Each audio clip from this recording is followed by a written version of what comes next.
Olá pessoal, aqui quem fala é Michele Camargo. Estamos começando mais uma aula de mecânica dos fluidos da nossa série Fácil e Descomplicada, desmistificando a mecânica dos fluidos. Essa é a aula 23, equação da quantidade de movimento para regime permanente, parte 4. Bom, no caso aqui a aula com a parte 4 da aula 23, a gente vai estar falando de mais dois métodos de utilização da equação da força na superfície e vai estar particularizando para um desviador de um jato e um jato incidindo numa placa. Bom, antes de começar, vamos fazer uma revisãozinha. A gente viu que a equação da quantidade de movimento nada mais é do que a segunda lei de Newton modificada, que é mais frequente a gente querer qual é a força que o fluido exerce sobre a superfície e não o contrário, porque a gente precisa muitas vezes saber dimensionar qual vai ser o suporte que vai prender a tubulação, por exemplo, ou no caso da turbina Pelton, que é um tipo de turbina que utiliza o jato. Nesse caso você precisa parte desses princípios para poder obter lá os rendimentos, potência, etc. Bom, a fórmula do fluido que atua numa superfície é Fs é igual a menos, aí abre colchete, P1-H1N1, isso aí nada mais é do que a força na seção 1, o N1 é o vetor velocidade, normalmente não, por convenção ele é contrária para fora do tubo de corrente da seção, mais P2-H2N2, mesma coisa, é na seção 2, a força na seção 2 do fluido, que é a pressão vezes a área, mais QM, que é a vazão em massa, vezes V2 menos V1. Então a diferença de velocidade na seção, a diferença de velocidades nas duas seções, e mais a força-peso, decorrente do peso do fluido. Então tá aí, a figura que a gente está falando. Então eu tenho aqui o vetor N sempre para fora da superfície, 1 e 2 para fora, o outro para fora aqui. A pressão área 1 é a força, pressão força vezes área, então força é pressão vezes área. A força peso e a força da superfície, a força na superfície. Bom, o terceiro caso é o desviador. Então, nesse caso, a gente vai fazer as mesmas hipóteses, regime permanente, propriedades de forma e seção, fluido compressível, e a gente vai desprezar o peso do fluido. É claro que, estou repetindo, nem em todos os casos a gente pode desprezar, mas a gente vai fazer assim para facilitar a nossa análise, e depois, quando for necessário, você inclui o peso e vai ser mais um vetor para você somar ali naquele trecho. Então vai ficar, é só você somar o vetor peso ali, você vai ter a resultante final. Bom, a gente vai fazer a mesma coisa. Quando você trabalha com vetor, para você poder trabalhar em vetorial, sair do vetor e trabalhar em escalar, você faz a projeção do vetor nos eixos considerados. Nesse caso a gente está considerando x e y, poderia ser x, y, z, se fosse o vetor no espaço. Bom, então nesse caso a gente vai pegar a fórmula que está lá em cima, que a gente já falou agora há pouco, e vai estar particularizando para x e para y e vendo o resultado. Nesse caso, a particularidade é que o jato é livre, e a gente já falou isso em aulas anteriores, que quando o jato é livre, a pressão que é exercida é zero. Por quê? Porque eu não tenho mais nada, não tenho nada contendo ali o fluido. Então, o que ele se move, ele só se move pela velocidade que ele já tem. Tanto que se você for notar, todos os bocais ele diminui no final. Por exemplo, a mangueira mesmo de jardim, se você for observar, no final ele reduz o diâmetro. Para quê? Para justamente transformar toda a pressão que ele tem ainda disponível no fluido em energia de velocidade, e aí você consegue um jato mais forte. Então o que faz mover alguma coisa quando você pega uma mangueira não é a pressão, e sim a velocidade com que ele incide lá. Ou seja, é justamente isso que dá para a gente calcular aqui. Então o que vai acontecer? Quando a gente vê que a pressão é zero, as duas primeiras parcelas da minha equação, lá de cima, ela vai sumir, porque P1 é zero, P2 é zero. Então essas forças devido à pressão não tenho mais. Então passa a ficar só, no caso ali, menos do colchete, QM vezes V2 cosseno θ menos V1. Fazendo a matemática, a simplificação, vai ficar que a força da superfície, provocada pelo fluido na superfície, vai ser V1 menos V2 cosseno θ, o menos que eu fiz ali a multiplicação, vezes ρQ, que nada mais é do que a vazão em massa. Então ρQ, QM, a gente sempre está apresentando os dois para a gente não esquecer que os dois são a mesma coisa. Então vezes a massa específica vezes a vazão.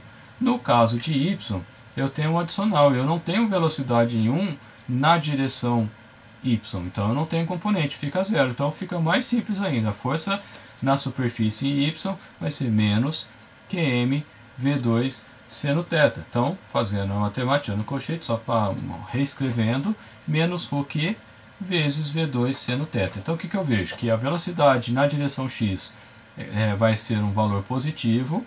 Neste caso, o que vai acontecer? Ele está na direção de X. No caso de Y, a força decorrente em Y ela é contrária, ou seja, ela é para baixo, ela força essa estrutura para baixo, esse anteparo para baixo, assim, é isso que quando o jato pega, ele tem de fazer esse movimento, né, para baixo e para o lado, onde ele vai fazer esse movimento. É isso que quer dizer, né, a força, se eu tenho parado, a água bateu, se ele não tivesse fixo, ele faria esse movimento. Então quando você faz uma fixação ruim, então a injeção bate aqui, o que vai acontecer? Ele vai ter uma força maior do que o meu suporte pode resistir e ele vai deslocar em onde eu tenho problemas. Bom, o que eu tenho ainda de adicional nesse caso? É comum a gente desprezar o atrito entre a superfície e o jato. Embora a gente saiba que tenha, né, perda de carga, nesse caso eu vou ter uma redução da velocidade, que é isso que o atrito vai fazer, né? Ele vai gerar uma força contrária ao movimento. Com isso, a velocidade em 2 tende a ser menor do que a velocidade em 1. Como o trecho normalmente ele é pequeno, a gente pode desprezar. Então a gente pode dizer que V1 é aproximadamente V2, que é aproximadamente a velocidade do jato, que eu tenho lá considerando a vazão e o diâmetro do jato, eu consigo obter qual é a velocidade do jato. Dessa forma eu consigo particularizar um pouco mais. Então vai ficar Fsx, vai ficar ρ, área J, que é a área do jato, vezes velocidade do jato ao quadrado, vezes 1 menos cosseno θ. Da onde surgiu isso? Eu lá no lugar de Qm, eu tirei, ficou ρQ, ρVA, que é a velocidade vezes a área. E aí o que acontece? No lugar, como eu tenho V1 ali, e é a velocidade do jato, então vai ficar a velocidade do jato vezes velocidade do jato. Eu consigo colocar em produto notável isso, vezes a velocidade de fora, ficou a velocidade do jato ao quadrado. E a área do jato, então vem lá do QM, eu tenho a AV, né, a velocidade vezes a área vezes a velocidade é o Q, vezes o ρ vai ser o QM. O V1 vai ser V jato, o V2 vai ser velocidade do jato também, o VJ. Então faço produto notável, vai ficar velocidade do jato vezes 1 menos cosseno θ. Mais velocidade do jato, mas eu tenho a velocidade do jato de novo, fica V2 ao quadrado aí. Então eu só não coloquei o passo a passo, né? Eu coloquei o resultado direto. E da mesma forma, a velocidade, a força na direção Y vai ser menos ρ, área do jato VJ ao quadrado vezes seno θ, pela mesma analogia lá de cima. No lugar do QM eu coloco a área do jato vezes a velocidade do jato, o V2 é a velocidade do jato, fica a velocidade do jato ao quadrado. Então isso seria a situação mais simples possível. Aqui eu estou desprezando o efeito do peso. É claro que se for um fluido muito pesado, ele vai além disso, se acrescentaria mais a componente peso ali, né? Mas aí é só entender direitinho aqui, fica fácil fazer isso aí.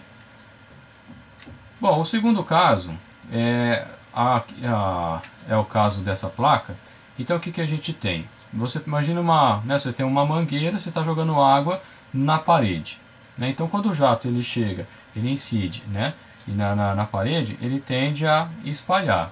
Então é isso que a gente vai estar fazendo adicionalmente aqui. Então as primeiras hipóteses continuam: regime permanente, propriedade uniforme de seção, fluido incompressível. A gente vai desprezar o efeito do peso e vai considerar que ao atingir o anteparo, o jato ele vai distribuir uniformemente em todas as direções. Então quando ele bate, vem o jato, bateu e ele abre em todas as direções. E nesse caso, então, eu não vou ter componente de V2 em X, porque ele vai se espalhar no espaço. No caso aqui da figura, ele se espalha entre y para cima e entre y para baixo. Mas eu poderia considerar também, inclusive, na direção no espaço aqui, que não teria, seria a mesma analogia. Então, como que vai ficar? Eu não vou ter componente, eu não vou ter velocidade em 2 em x, então sai tudo que tem velocidade em x, então vai ficar f sx igual a ρ q v1. E as duas primeiras partes da equação, elas se anulam porque também aqui é um jato livre, né? Não precisava nem ter falado de novo lá, acabei de falar no exemplo anterior. Então, a pressão, a força devido à pressão, que é P1 área 1, ela é zero, a força também 2 é zero. Lá no caso, então sobra só a parte final da equação, só que eu não tenho a parcela de velocidade 2, então só tenho V1. E aí, só que como tem um menos lá, né, multiplicando tudo isso, fica menos com menos mais ρ que V1. Então a força se eu tenho um anteparo, o jato bate, ele tende a empurrar o anteparo. Por isso que eu tenho que saber qual seria, né, o suporte disso aí. Bom, aí com isso a gente consegue particularizar aí a questão do jato. A gente chegou então ao final dessa aula, a gente usou aí também de novo o livro do Franco Brunetti. Espero aí que vocês tenham gostado, deixe seus comentários e a gente se vê na próxima aula. Obrigado pessoal e até a próxima.